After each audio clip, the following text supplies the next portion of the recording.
Hi Ganda Nation! Welcome in this video. Ngayon meron nag-comment dito sa ating YouTube channel. Ito yung comment ni Motorjack. Siguro nag-invest ito sa Saga kaya panay-panira sa ibang bot na application. Lumakas kasi ang Cowen, kaya panay daldal tong taong to. So ngayon, na-intriga ako, ano ba yung Saga AI? So dito ko nalaman na isa pala ito sa most requested company review dito sa ating channel. Kaya naman, aalamin natin kung ito bang Saga AI ay marangal na trading bot o katulad lang ito ng Cowen app. So kung ready ka na sa topic natin ngayon, let's go!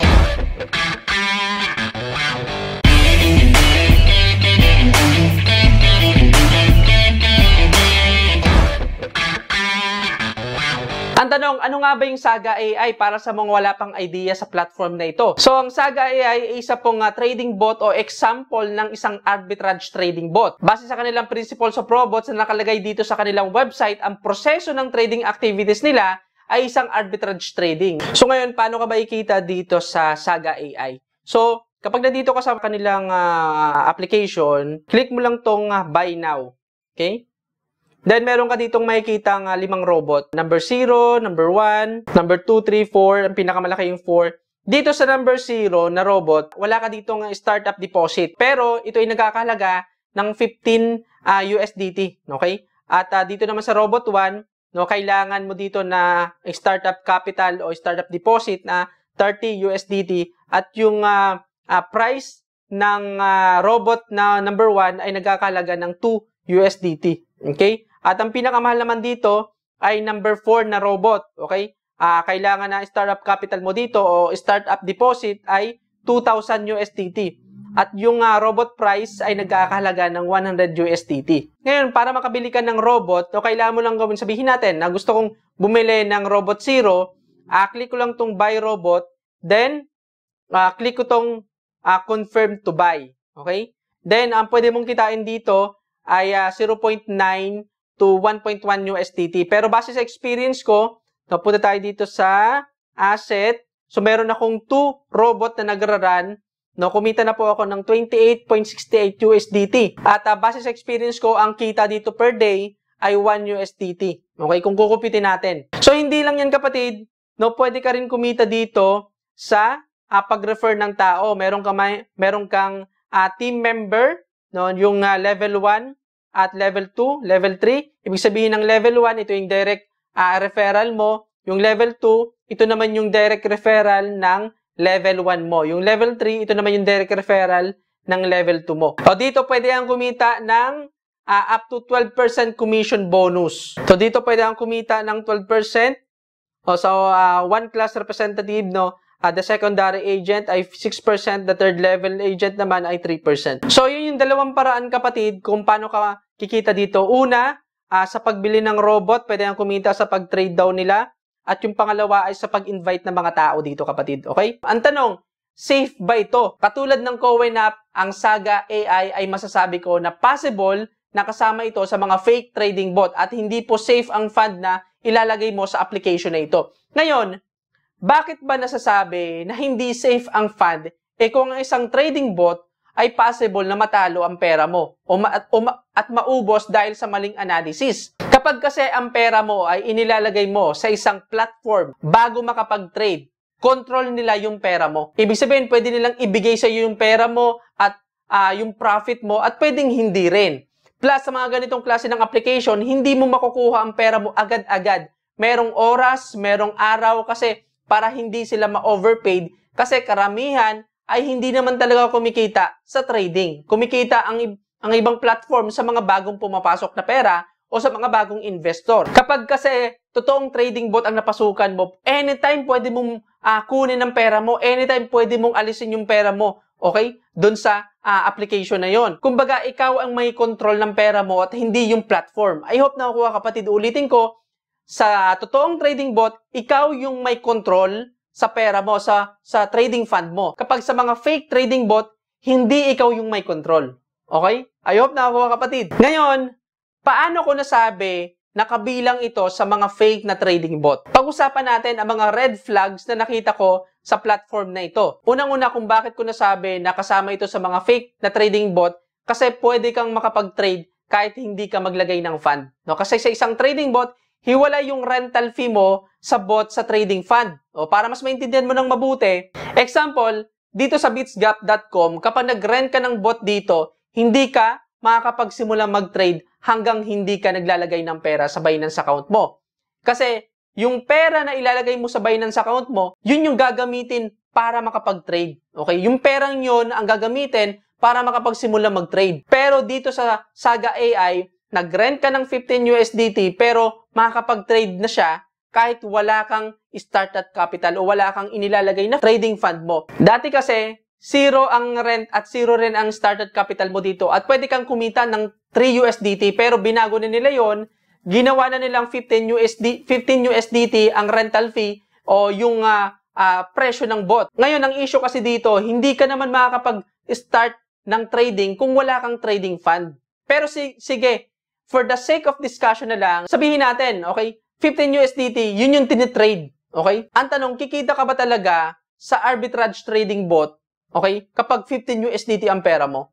Ang sagot, kapatid, yung 15 USDT mo, hindi kikita yan sa arbitrage trading kung nasa cross exchanges arbitrage ka.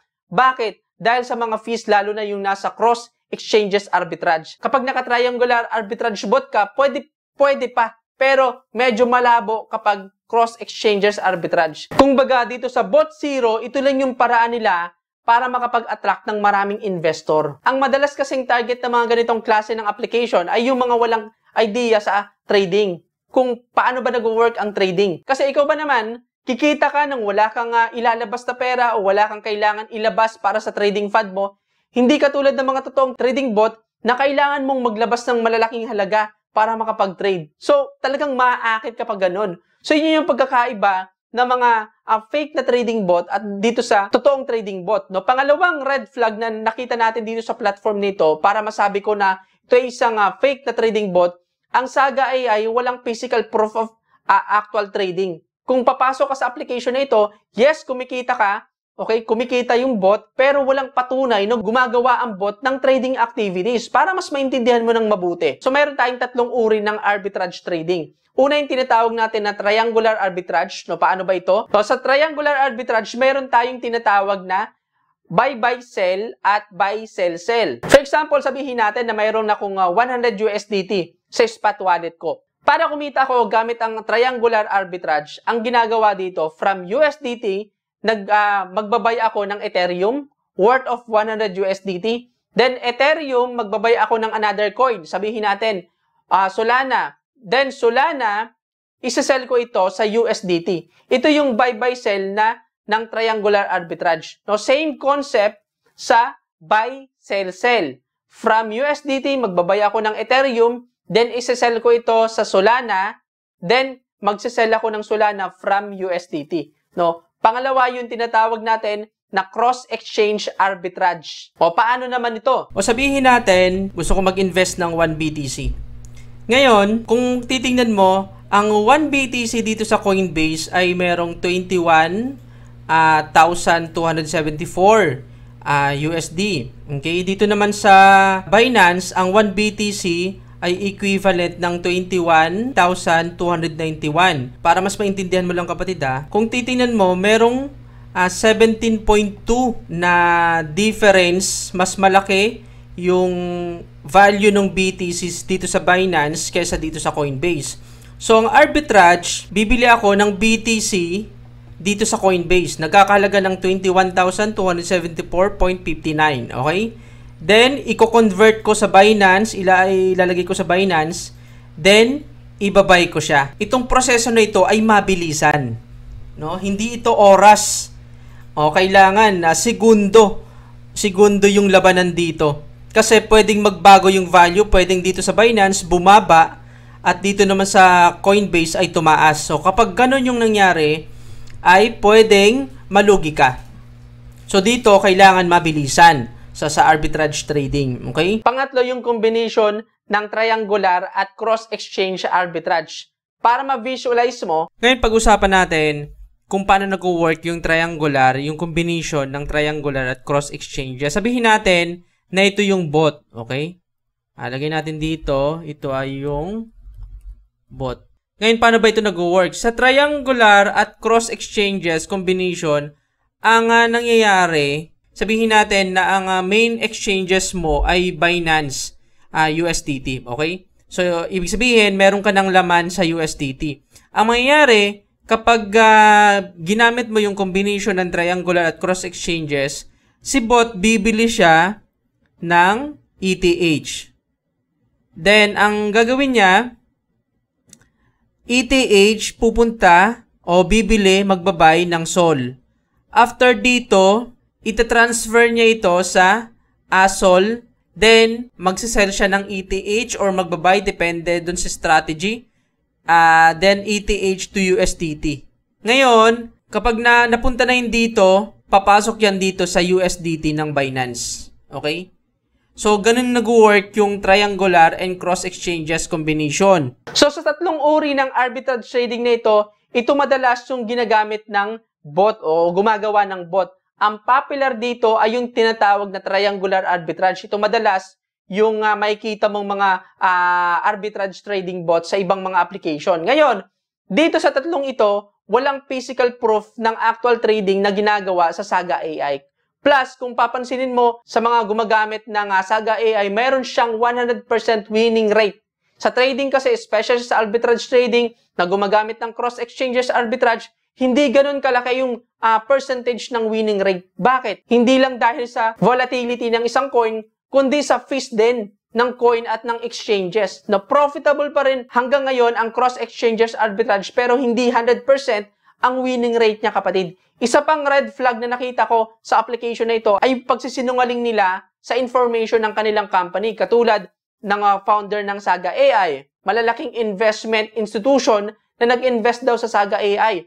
Year kung kailan nagsimula o na-develop ang Saga AI. So lahat ng yan ay hindi po totoo. Lahat ng yan ay kasinungalingan lang. Katulad kung nandito tayo sa Saga AI na website, no, meron tayong makikita na mga team member. Okay? Core member. Andyan si David, Brian, Amir. No, bakit ko nasabi na hindi totoo? Sinungaling. Okay? Nagsisinungaling sila sa mga information na ito. For example, itong Brian Sandel, okay? Chief Operating Officer, ito yung nasa picture. Pero, base po sa pagsiyasat ko, ito po yung tunay na pangalan niya.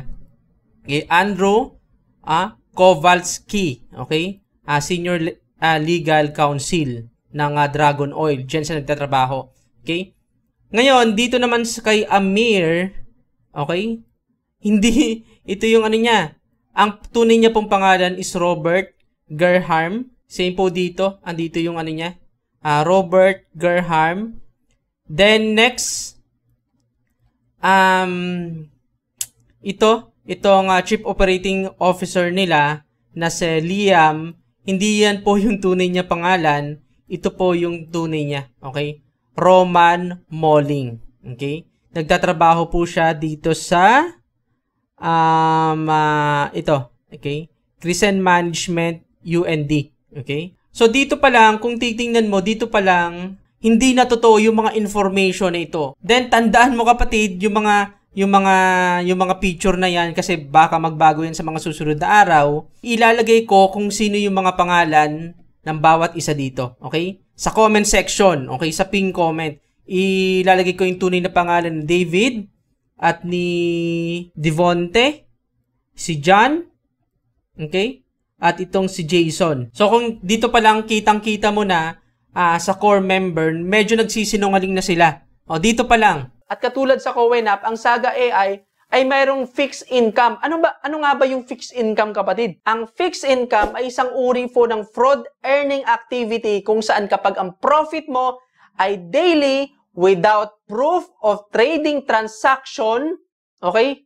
Yun po ang tinatawag na fixed income. Sa cryptocurrency trading, hindi nag-i-exist ang fixed income. Ngayon, paano ba makikita na ang isang trading bot ay mayroong fixed income, okay? Kapag ang potential profit ng isang trading bot ay daily, okay? For example, sinasabi ng bot company o ng platform na ang potential income mo ngayong araw ay 2%. Even kahit potential lang yon, kahit pa ang actual income mo ay 1.5% o 0.5%, pero nagpapangako sila ng daily income na walang katalo-talo ang tawag dyan ay fixed income. Kapag gumagamit ka ng trading bot, hindi mo alam kung magkano ang income mo per day. Pwedeng maging 5%, pwedeng 1%, pwedeng wala, pwedeng negative ka ngayong araw. Yun ang isa sa mga risk sa trading bot.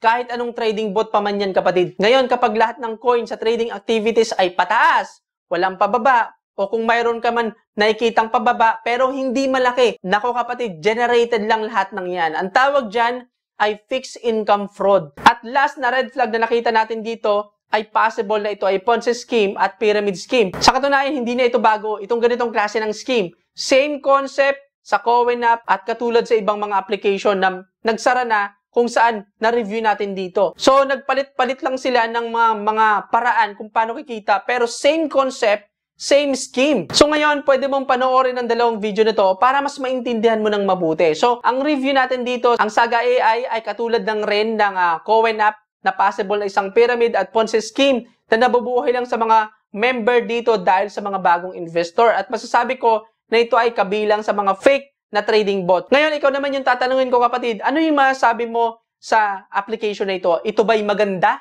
para sa'yo? Kumita ka na ba ng malaki dito? O isa ka sa mga naniniwala na ito ay isang malaking scam at isang malaking modus sa future? So ngayon, comment mo lang dyan sa haba ng video na to para malaman ng mga makakapanood ng video na to kung ano yung kuro-kuro mo base sa experience mo, okay? So dito na nagtatapos ang topic natin ngayon. Kung marami ka na natunan, no, give me a big thumbs up, no, share this video, comment below, subscribe.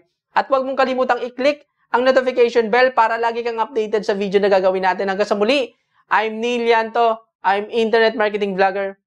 Bye-bye!